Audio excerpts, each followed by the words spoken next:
Tierra de infancia. Los Cheles. Mi padre nació, como lo he referido anteriormente, en Pensilvania, Estados Unidos de Norteamérica, no lejos de la ciudad de Scranton. Su amigo, Mr. Jeffries, era oriundo de Atlanta, Georgia. El ambiente en que cada uno de ellos pasó su infancia y su primera juventud influyó de manera diferente sobre el carácter del uno y del otro, y en esta diferencia estaba el antagonismo que, a pesar del afecto que mutuamente se profesaban, a veces los hacía colocarse en campos opuestos. Mi padre pertenecía a una familia irlandesa conservadora y aventurera al mismo tiempo, aunque esto parezca absurdo. Sus parientes habían sufrido pobrezas prolongadas. Después de luchar inútilmente por la libertad de su isla, abrazaron con entusiasmo las ideas democráticas del Nuevo Mundo y en la patria americana pensaron y creyeron que al fin habían arribado a la más bella tierra de promisión. Mr. Jeffries, por contraste, era un caballero que descendía de los plantadores de algodón del sur esclavista. Educado entre gente rica, su niñez transcurrió al lado de una nodriza color de chocolate, y por su honrada cabeza de hombre que observaba con cuidado las diferencias de la vida, no cruzó nunca el pensamiento de que todos los humanos fueran iguales. Sin ser altivo, cruel o insensible, tenía una idea del mundo y un código de honor muy a su manera. Entre él y los gringos comerciantes que ahora abundan en Centroamérica hay una distancia enorme. Cuentan que Jeffries no abandonó a su país por ninguna razón de necesidad material, sino porque deseaba conocer otras tierras y otras gentes. Soñaba quizás, como los soldados de Cortés y de Pizarro, que entre las misteriosas selvas del trópico encontraría palacios deslumbrantes, o tal vez a una princesa indígena de pies descalzos y ojos de gacela. Estoy segura de que nunca se hubiera unido a la silvestre criatura mediante el vínculo del matrimonio, pero también estoy cierta de que se habría enamorado de ella con todo el arrebato de su apasionado corazón. Muy sureño y muy cabal en sus palabras, no tenía temor de señalar en público los muchos pecados de los yanquis, y cuando alguno de ellos hablaba del increíble despertar de la gente de color allá en Georgia, de las industrias que se establecían sobre el área de las antiguas plantaciones, de las demandas y conquistas de las masas trabajadoras, en los ojos de Jeffries se asomaban dos diablillos burlones y siempre decía frases que asombraban o escandalizaban a la gente.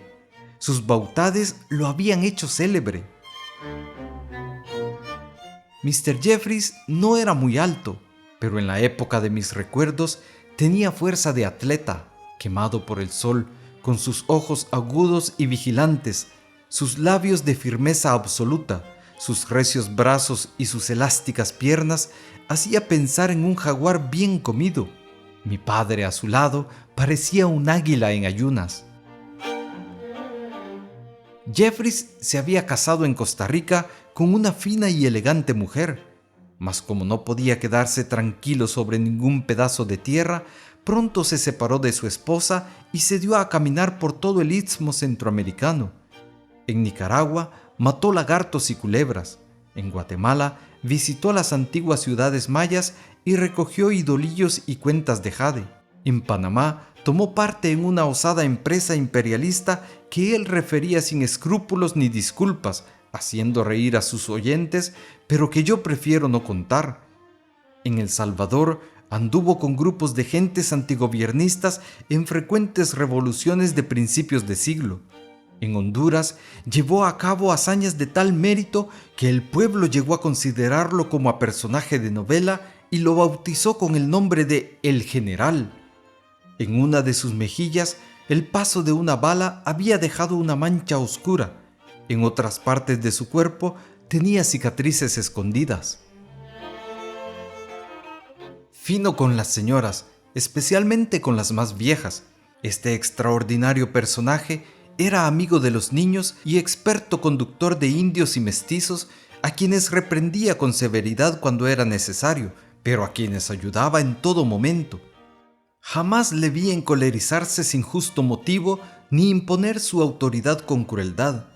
Deseaba comprender a todos los hombres y que ellos también lo comprendieran, mas como tenía sus propias ideas y su propio camino de existencia, luchaba por lo que creía que era su verdad o su dignidad como un capitán de los viejos tiempos, y cuando sus enemigos le buscaban en son de combate, tenían que acercarse a él bien preparados para la pelea, porque Jeffries era un adversario temible.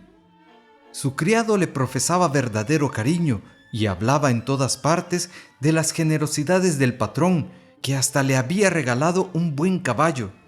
Su perro le seguía como una sombra, y en cafetines y comedores de mal aspecto, hombres de la más modesta clase media o del pueblo más humilde le invitaban a charlar un rato y a tomar con ellos una copa de licor o una taza de café. Como los hidalgos españoles, andaba con cualquier truán, sin perder jamás su puesto de señor. Había que oírlo, en ciertas ocasiones, haciendo mofa de ciertos políticos norteamericanos y señalando las voracidades de algunos millonarios que él conocía en Norteamérica. Explicaba entonces con gran énfasis que su profunda repugnancia respecto a semejantes tiburones siempre le daría valor para sacarles las monedas cuando la oportunidad le fuera favorable, pues, añadía con una risita muy suya, ladrón que roba a ladrón tiene 100 días de perdón.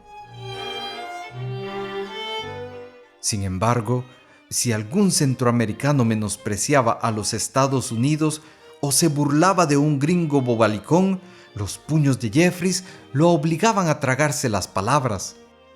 «Yo puedo insultar a mi madre porque soy su hijo», gritaba rojo de cólera, «pero no permitiré que nadie me la insulte». Lo difícil de comprender en este complicado carácter era que también peleaba con sus paisanos por defender a la gente de Centroamérica, y que ciertas observaciones y actitudes de los viajeros norteamericanos lo sacaban de quicio y lo obligaban a decir cosas tremendas. «¡Idiotas! Piensan que tierras tan bellas pueden guardarse en una cámara fotográfica. Se creen el mismo John Love Stephens, pero confunden las ruinas de Copán con la ciudad de Tegucigalpa. Son seres tontos y superinmunizados que cogen una diarrea al solo comer una guayaba y que juegan esas mariconerías del tenis y del golf en vez de entrar en las selvas y abrirse paso entre sus peligros. Esta generación de cheles va para abajo. Me quedo con los buscadores de oro y los filibusteros de Walter. Sus deportes eran más interesantes». Cuando Jeffries pasaba por El Salvador en camino hacia cualquier otro país, siempre visitaba nuestro pueblo y se hospedaba en la casa pequeña. Esa casa era el refugio de mi padre y estaba arreglada según sus gustos. Tenía un corredor encortinado de bejucos, una sala luminosa que más parecía un cuarto de estudio, estantes llenos de libros y un patio cubierto de césped. Alrededor de la fina alfombra verde, numerosas matas de jazmines, que se llamaban entonces jazmines del Cabo y que ahora se conocen por el nombre de gardenias, abrían sus blancos y perfumados pétalos. Allí, en esa casa chica, mi padre se aislaba para leer o dibujar, también para escribir a escondidas algunos poemas amorosos o místicos. En el solar contiguo al patio cultivaba sus icacos color de rosa, sus dulcísimos mangos y sus naranjos mandarinos. Como mi madre y el abuelo no entendían el inglés ni deseaban aprenderlo, ahí hospedaba a los compatriotas que venían a visitarle, tratando de que sus huéspedes se sintieran libres y como en su propio hogar. Casi todos los sábados llegaban cheles en el tren de la tarde, de San Salvador, de Acajutla, de las minas situadas en el oriente de la pequeña república. Aparecían por la calle principal de nuestro pueblo con sus trajes de lino blanco, con sus sombreros de paja y sus risas de gente bien alimentada. Durante todo el domingo permanecían recostados en las sillas mecedoras o en las hamacas, metiendo tabaco en sus largas pipas de ámbar y contemplando los derrames del volcán. «Mire que ya llegaron los señores místeres», decía Sarca Chica en la cocina de la casa grande. «Ah, están allá, hablando conejo y bebiendo ese trago que tanto le gusta». Para los sirvientes de la familia, hablar conejo era expresarse en cualquier idioma que no fuera el deformado español de aquella gente mestiza, con excepción del náhuatl de los indios, al que llamaban la lengua de antes, y el trago que los místeres bebían en sendos vasos no era otra cosa que whisky de Escocia mezclado con agua natural. A veces, con los cheles visitantes o por su propio y caprichoso camino, llegaba a esa casita Joe Milner, a quien mi padre profesaba cariño fraternal. Volvía de Jamaica o iba para California, regresaba de México o esperaba el barco que lo llevaría a Panamá. Este vagabundo rubio y esbelto era el mismo Joe que acompañó al joven Patrick en sus viajes por Sudamérica, y todavía en la época a que me refiero, ya con muchas canas en su cabello, guardaba siempre en el bolsillo de su chaqueta un libro de Walter Scott. «¿Y dónde está Lady Rowena?», preguntaba al solo cruzar el umbral de la puerta. «Traigo para ella una sorpresa que le va a encantar». Y como Lady Rowena era yo, porque así me había bautizado Joe Milner, a mis manos iban a parar unos pantalones de cowboy que el visitante sacaba de un hinchado bolsón de lona, una caja de frutas azucaradas, un estuche de lápices de colores y una soguilla de cuentas de cristal. Lo que Joe nos obsequiaba, pues todos los de la familia recibían regalos, eran cosas tan lindas y tan inesperadas que nos sorprendían muchísimo y nos causaban enorme placer.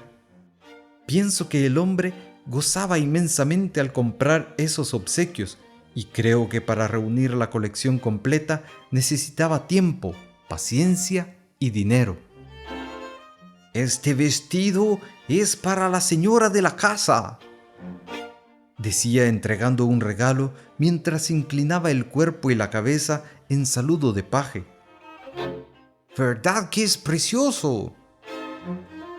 Mi ruborizada madre abría tamaños ojos, pues el vestido era de raso verde, con un escote que habría escandalizado a los vecinos y con unos vuelos bordados con piedritas color de acero. Por supuesto que aquel lujo no podía usarse en un pueblo donde todas las señoras se vestían con simples telas de algodón, pero mi madre lo guardaba cuidadosamente para mostrarlo con orgullo a sus amigas preferidas, o tal vez para lucirlo en noche especialísima, es decir, cuando una compañía de ópera de esas que se organizan con desperdicios de cantantes anunciara en los periódicos de la capital salvadoreña su temporada de arte y las familias de los departamentos que pudieran pagarse el viaje cayeran sobre la primera ciudad del país con sus maneras provincianas, deseando admirar en un teatro mal iluminado alguna representación de la Traviata, Carmen o Rigoletto. Cuando Joe abría sus maletas y empezaba a entregar regalos, parecía un hábil y feliz prestidigitador. Le rodeaban, sin disimular su impaciencia, los curiosos espectadores. «Semillas para el patio de Niña Teresita. Un libro de cocina para Niña Adela. Un tapete para el tocador de Niña Mina. Esta muñeca para la Maruca y esta otra para su amiguita Erlinda. Un diccionario para Niña Meches. Jabones para Juan Morales. 2 peinetas para la Sarca Chica. Un delantal para Andrea. Una enagua para la Toribia. Un cinturón de cuero mexicano para don Felipe. Mi padre interrumpía al pregón y le preguntaba: ¿Y a mí qué me traes? Para ti, Pat, algo exquisito, lo que tú necesitas exactamente. Entonces entregaba a su amigo un paquete envuelto en papel de China que el obsequiando tomaba de sus manos con gran recelo. Después de quitarle varias envolturas sobrepuestas, cada una más bonita que la anterior, mi padre soltaba un juramento en inglés y todos reían a carcajadas. Era una caja de píldoras para el estreñimiento. Las visitas de John Milner se convertían en verdaderas fiestas para los niños de la casa. Sabía hablarnos, entretenernos y divertirnos. Por las noches se acercaba a una pared y con la sombra de sus manos daba vida y movimiento a una cantidad de graciosos animalitos. Después cantaba extrañas canciones, acompañándolas con la música de un acordeón. A veces nos contaba el cuento del Rip Van Winkle o la vida de Sir Walter Raleigh. También la historia de los peregrinos que llegaron a América en el Mayflower, o la amorosa aventura de Pocahontas y el Capitán Smith. Pero cuando ponía más emoción y brillo en sus relatos, era cuando recordaba el lago Titicaca. Allá, tan alto que casi parece la puerta del cielo. Los nevados picos de los Andes, la señorial ciudad de Lima, donde todas las mujeres parecen flores, y el río Mar que palpita y se desliza entre las verdinegras junglas del Brasil. Su voz era suave y estaba llena de finas y profundas escalas. Su mirada parecía contemplar un camino de recuerdos. Por supuesto que yo, muy niña aún, poco sabía de su persona o de su carácter. Sin embargo, impresionó en tal forma mi sensibilidad infantil que en mi memoria quedó grabada su atractiva figura con vivos colores y detalles. Ahora, revisando esas lejanas impresiones, me enternece su rostro soñador, iluminado por un par de ojos tristes, su palabra colmada de belleza, su bolsón que derramaba regalos y su cariño leal y visitante, siempre ofreciendo pruebas de que todos nosotros lo habíamos acompañado en sus viajes por el extranjero.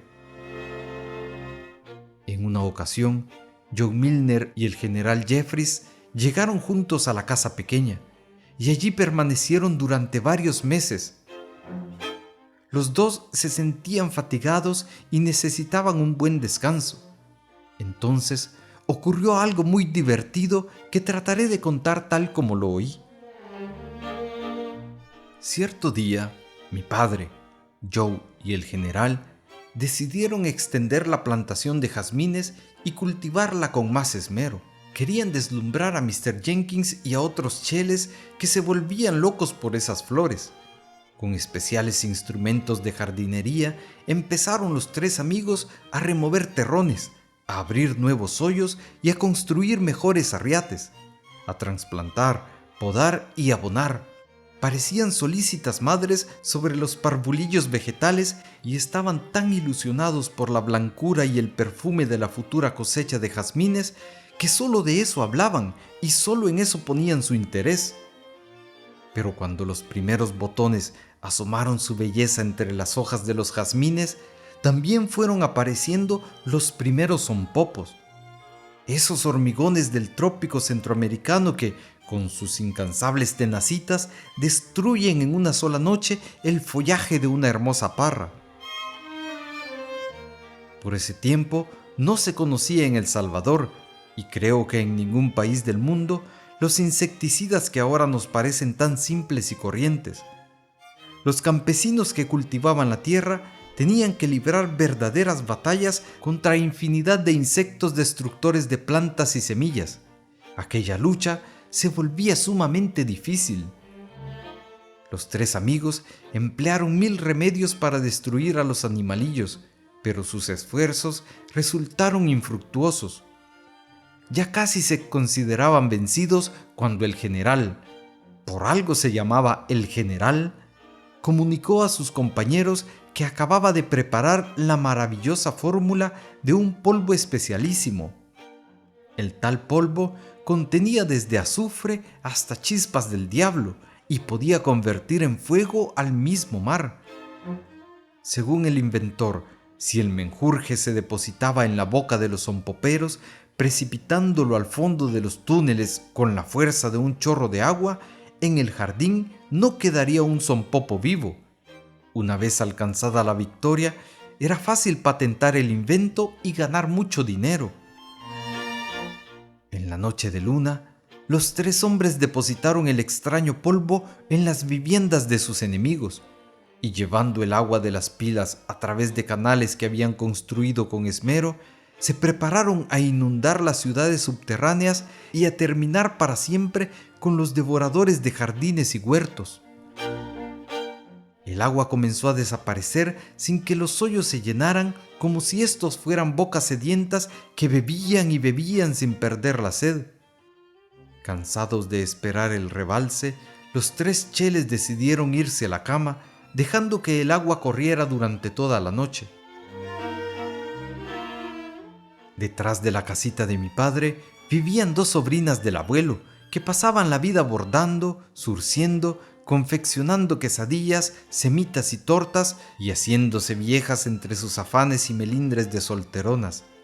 Eran 2 señoritas al estilo de la época que jamás salían a la calle sin sombrillas para protegerse del sol y que siempre llevaban en las manos abanicos de papel pintados con pájaros y mariposas. Como eran extraordinariamente menudas y todo en ellas parecía más pequeño que lo común, se las llamaba en el pueblo las niñas Veguita, pues no alcanzaban a merecer el nombre de las niñas Vega. Por ese tiempo, los inodoros norteamericanos no habían aparecido en mi tierra y las letrinas de las casas de gente acomodada eran profundas excavaciones que se cubrían con cajones de madera sobre las cuales se perforaban orificios que servían de asiento. Dichos cajones, cerrados por movibles tapaderas, parecían tronos de reyes y estaban colocados en cuartitos de adobe un poco distantes del resto de la casa. Entre más rica e importante era una familia, más limpia y más cómoda tenía que ser su letrina. La de las niñas Veguita podía calificarse como aceptable. Acababa de salir el sol cuando los gritos de las solteronas despertaron al vecindario y lo pusieron en movimiento. Corrían los hombres, hablaban las mujeres con voces chillonas y las 2 hermanas, con las trenzas deshechas y envueltas en batas de dormitorio, se interrumpían una a la otra para explicar lo que había ocurrido y para dar muestras de su asombro y espanto. «Desde temprano de la madrugada empezamos a sentir un extraño olor», decían y repetían. «Brotaba de allí, el puro 100, y llegaba hasta los corredores y el zaguán. Encendimos una lámpara, quitamos la tapadera del cajón del retrete y espiamos para adentro. El olor se volvió fuertísimo y vimos que el hoyo se estaba llenando de agua. Rezando a nuestros santos protectores, esperamos a que el sol acabara de salir, mientras los minutos se nos volvían siglos. Probablemente una vena acuática del volcán ha reventado en nuestra casa porque se siente el azufre en las narices, en la cabeza y hasta en el estómago. Todo se ha inundado y se ha vuelto una calamidad. ¿No creen ustedes que estemos en grave peligro?» Pronto se dieron cuenta los 3 jardineros de que aquel diluvio era provocado por el agua que caía en los hoyos de los zompopos, y riendo hasta derramar lágrimas, cerraron los grifos de las pilas y se mordieron la lengua para no hablar demasiado. Después se unieron a los curiosos y fueron a visitar la casa inundada. «Aquí huele a azufre», dijo Joe Milner muy serio. «Sí, huele a azufre», añadió mi padre. «A eso tiene que oler, porque es azufre volcánico», explicó el general con la seriedad de un científico. El señor alcalde aseguró a mi abuelo que tan raro acontecimiento tenía su origen en el Izalco. Así pensaron también el señor cura, el maestro, el telegrafista y todo el resto de la gente del pueblo. Un corresponsal de un diario capitalino escribió un largo artículo sobre el raro fenómeno geológico y las niñas Veguita se sintieron muy orgullosas al ver sus nombres y sus retratos en el periódico. Yo, que era muy entrometida y preguntona, capté algo de lo que había sucedido, pero no pude ponerlo en claro y preferí guardar silencio para no recibir un coscorrón. Muchos años después, cuando ya el general era un anciano, oí de sus labios la verdadera historia y al contármela reía como un chiquillo. Pasó el tiempo con sus días ingratos y sus días amables, y en un temporal de agosto murió John Milner. Murió en su eterno y amado camino sin que nosotros pudiéramos asistirlo en sus últimas penas. Se fue a un país más hermoso que todos los que había visitado hasta entonces, llevándose la luz de sus ojos azules y la magia de todas sus palabras. Sin embargo, el recuerdo de lo que nos refería en aquellas noches de cuentos quedó vivo y latente en un sensible corazón. De ahí lo sacó ahora para despertar su nombre, para escribir sobre la huella de sus pasos y de sus relatos esta sencilla frase de amor: ¡qué grande amigo era! El general se aisló mucho cuando se fue haciendo viejo, pero jamás habló a nadie de la soledad o de la tristeza de su vida. Ya muy entrado en años, se refugió en el hogar de unos nobles amigos y vivió a su lado en forma modesta. Una mañana, Mr. Jeffries manifestó deseos de volver a su país natal. Quería ver a su hijo y a sus hijas casados ya y establecidos en Atlanta. Quería comer los guisos deliciosos de la celebrada cocina de Georgia. Quería contemplar los perdidos paisajes, hablar de nuevo en su propio idioma y con su propia gente. Después, volvería a estas comarcas, pues él era un pájaro del trópico. Estaba seguro de que los hielos de un invierno del norte acentuarían sus achaques y su reumatismo. Solo deseaba jugar un momento con la nieve como cuando era muchacho juguetón. Y el general se fue al fin, lleno de ilusiones y proyectos, diciendo apenas un despreocupado «hasta luego». No volvió más, porque las primeras nevadas de diciembre lo llevaron a la tumba. Allá, en el estado de los antiguos plantadores de algodón, sus huesos se convirtieron en hierbas y capullos, tal vez en un árbol de copa muy alta que canta en las tardes de otoño una nostálgica canción de sol.